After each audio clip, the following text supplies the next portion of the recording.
കുക്കറിൽ തേങ്ങാക്കൊത്തൊക്കെ ഇട്ട് നല്ല ഒന്നാം തരം ബീഫ് ഫ്രൈയും നല്ല കുറുകിയ ബീഫ് കറിയും നമുക്ക് ഉണ്ടാക്കിയാലോ. അതും ഒരേ സമയം തന്നെ 2 വിഭവങ്ങൾ നമ്മുടെ ഊണുമേശയിൽ നമുക്ക് എത്തിക്കാം. വളരെ സീൻസ് എന്തൊക്കെയാണെന്ന് നമുക്കൊന്ന് കാണാം.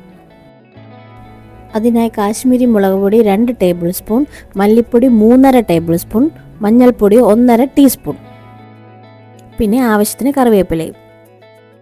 ഇഞ്ചി ചതച്ചത് 2 ടേബിൾ സ്പൂൺ, വെളുത്തുള്ളി ചതച്ചത് 2 ടേബിൾ സ്പൂൺ, പിന്നെ അരമുറി തേങ്ങയുടെ തേങ്ങാക്കൊത്തും. സവാള 6 എണ്ണം, ചെറിയുള്ളി 20 എണ്ണം. അപ്പോൾ ഇത്രയാണ് നമ്മുടെ ഈ 2 കറിക്ക് വേണ്ട ഇൻഗ്രീഡിയൻസ്. പിന്നെ മെയിൻ ബീഫ് 2 കിലോ. അപ്പോൾ നമുക്ക് പണി തുടങ്ങാം. കുക്കറിൽ ഒരു 4 ടേബിൾ സ്പൂണോളം വെളിച്ചെണ്ണ ഒഴിച്ച് അത് ചൂടാകുമ്പോൾ നമ്മൾ എടുത്ത് വെച്ച തേങ്ങാക്കൊത്തിട്ട് അത് ബ്രൗൺ കളർ ആകുന്നത് വരെ നമ്മൾ വഴറ്റണം. തേങ്ങാക്കൊത്ത് ഏകദേശം ബ്രൗൺ കളറാകുമ്പം നമ്മളെടുത്ത് വെച്ച സവാളയും ചെറിയുള്ളിയും അതിൻ്റെ കൂടെ ചേർത്ത് നല്ലപോലെ വഴറ്റണം. തീ ഹൈ ഫ്ലെയിമിൽ തന്നെ ഇടാം കേട്ടോ.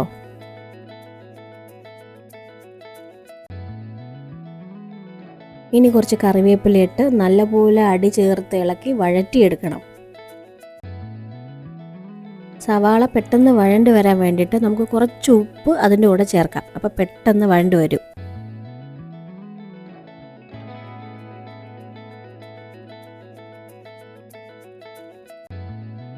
കണ്ടില്ലേ, സവാളയുടെ കളറൊക്കെ ഒന്ന് മാറി ഒരു ലൈറ്റ് പിങ്ക് കളറായി ഏകദേശം വഴണ്ട് വന്നു. ഇനി നമുക്ക് പൊടികളിടാം. ഇനി തീ ലോ ഫ്ലെയിമിലിട്ടിട്ട് നമ്മൾ ആദ്യം മല്ലിപ്പൊടി ഇട്ട് നല്ലപോലെ മൂപ്പിക്കണം.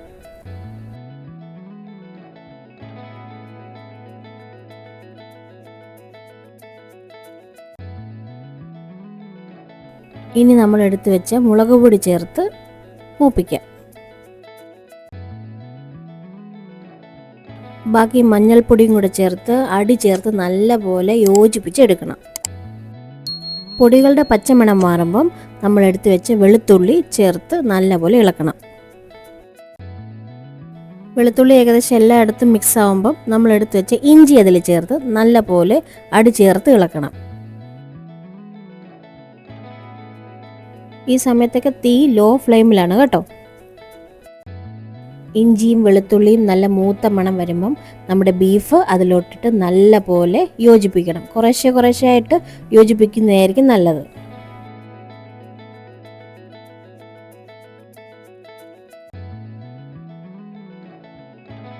മസാല എല്ലായിടത്തും എത്തുന്ന രീതിയിൽ നല്ല പോലെ യോജിപ്പിച്ച് ചേർക്കണം.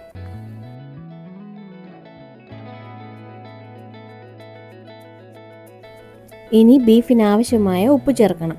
ഇവിടെ കല്ലുപ്പാണ് ഉപയോഗിക്കുന്നത്. ഉപ്പ് പൊടിയായാലും സാരമില്ല. വെള്ളം ഒഴിക്കാതെയാണ് കുക്കർ അടയ്ക്കുന്നത്. ബീഫിൽ നിന്നും വെള്ളം ഇറങ്ങും. ഇനി കുക്കർ അടച്ച് ഹൈ ഫ്ലെയിമിൽ ഒരു വിസിൽ അടുപ്പിക്കണം. ഒരു വിസിൽ അടിച്ചാൽ നമ്മൾ തീ ലോ ഫ്ലെയിമിലാക്കി ഒരു 4 വിസിൽ കൂടെ അടുപ്പിക്കണം. ഇവിടെ കിട്ടിയ ബീഫ് 4 വിസിൽ അടിച്ചപ്പോൾ കറക്റ്റ് വേവ് ശരിയായിട്ട് കിട്ടിയേ. എല്ലായിടത്തും അങ്ങനെ ആവണമെന്നില്ല. ചിലപ്പോൾ നമ്മൾ 1 വിസിലോ 2 വിസിലോ കൂടെ എക്സ്ട്രാ അടുപ്പിക്കേണ്ടി വരാം. അത് വേവ് അനുസരിച്ച് നമ്മളത് ചെയ്യണം. ആദ്യം നമുക്ക് ഫ്രൈ ചെയ്യാനായിട്ട് തുടങ്ങാം. ഫ്രൈക്ക് ആവശ്യമായ വെളിച്ചെണ്ണ പാനിലോട്ട് ഒഴിക്കണം. കണ്ടോ, നമ്മൾ വെള്ളം ഒന്നും ഒഴിക്കാതെയാണ് ബീഫ് വേവിച്ചത്. ബീഫിൽ നിന്ന് ഇറങ്ങിയ വെള്ളമാണ് അത്രയും കേട്ടോ. അതുകൊണ്ട് വെള്ളം ഒഴിക്കേണ്ട ബീഫ് വേവിക്കുമ്പോൾ. എണ്ണ ചൂടാകുമ്പോൾ ആവശ്യത്തിന് കറിവേപ്പിലയിട്ട് നമുക്ക് എത്രയാണോ ബീഫ് ഫ്രൈ ചെയ്യേണ്ട ക്വാണ്ടിറ്റി അത്രയും ബീഫ് നമുക്കതിലോട്ട് ഇടാം. കുറച്ച് ചാറോടുകൂടി ഇടുന്നതായിരിക്കും നല്ലത്. അപ്പോൾ ആ ചാറ് വറ്റി വരുമ്പോൾ നല്ല സ്വാദായിരിക്കും. ഇനിയിപ്പോൾ ചെയ്തുകൊണ്ടിരിക്കുമ്പോൾ നമുക്ക് തോന്നും ഇത് മുഴുവനും ഫ്രൈ ചെയ്താൽ മതി എന്ന് തോന്നിയാൽ പേടിക്കണ്ട. അതെല്ലാം കൂടെ പാനിലോട്ട് ഇട്ടാൽ മതി. എന്നിട്ട് നല്ല പോലെ വഴറ്റി വറുത്തെടുത്താൽ മതി. ബീഫ് ഫ്രൈ റെഡിയാവും. മനസ്സെന്ത് പറയുന്നു അതങ്ങ് ചെയ്താൽ മതി. മനസ്സല്ലേ പ്രധാനം.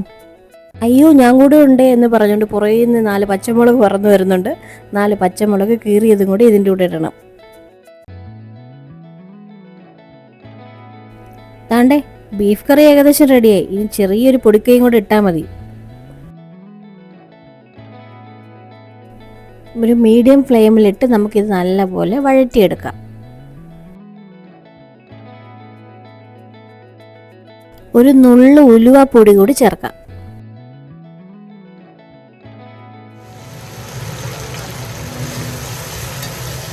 കുറച്ച് ഫ്രഷ് കറിവേപ്പിലയും കൂടി ഇട്ട് നല്ലപോലെ വഴറ്റിയെടുക്കാം.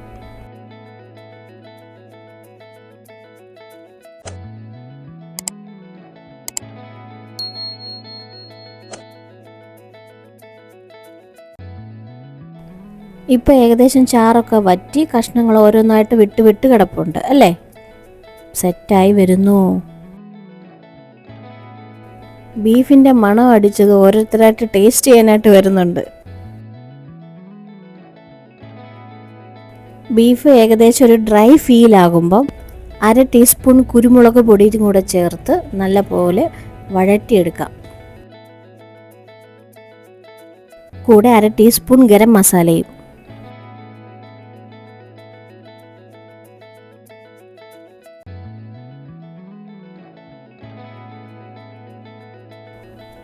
കണ്ടോ, ഓരോന്നായിട്ട് വിട്ടുമാറി നല്ല മൊരിഞ്ഞ ബീഫ് ഫ്രൈ റെഡി ആയിക്കൊണ്ടിരിക്കുന്നത് കണ്ടോ?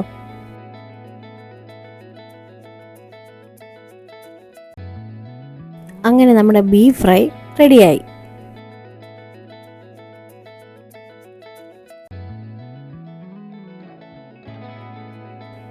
ഇത് ഞങ്ങളുടെ വലിയ ചാച്ചിയുടെ റെസിപ്പിയാണ്. വലിയ ചാച്ചി തന്നെയാണ് ഇത് ഞങ്ങൾക്ക് ഉണ്ടാക്കി തരുന്നത്.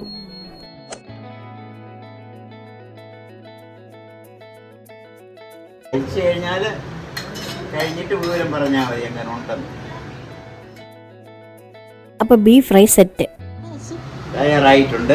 ഫ്രൈ തയ്യാറായിട്ടുണ്ട്. അതുകൂടി തന്നെ ഇനി നമുക്ക് കറിയിലോട്ട് പോവാം.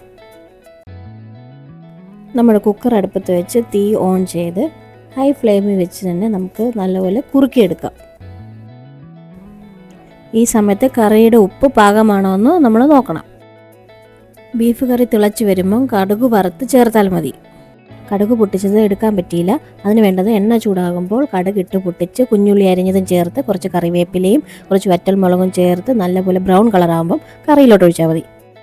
അങ്ങനെ നമ്മുടെ കുറുകിയ ബീഫ് കറി റെഡി. കണ്ടില്ലേ എത്ര പെട്ടെന്ന് നമ്മൾ 2 കറികൾ ഉണ്ടാക്കിയത്, അതും നല്ല അടിപൊളി ടേസ്റ്റോടുകൂടി. അപ്പോൾ ഞങ്ങളുടെ ഈ റെസിപ്പി ഇഷ്ടപ്പെട്ടെങ്കിൽ ലൈക്ക് ചെയ്യണം, സബ്സ്ക്രൈബ് ചെയ്യണം, കൂടെ കമൻറ്റും ചെയ്യണം കേട്ടോ. മറ്റൊരു നാടൻ വിഭവമായി വീണ്ടും കാണാം. ബൈ.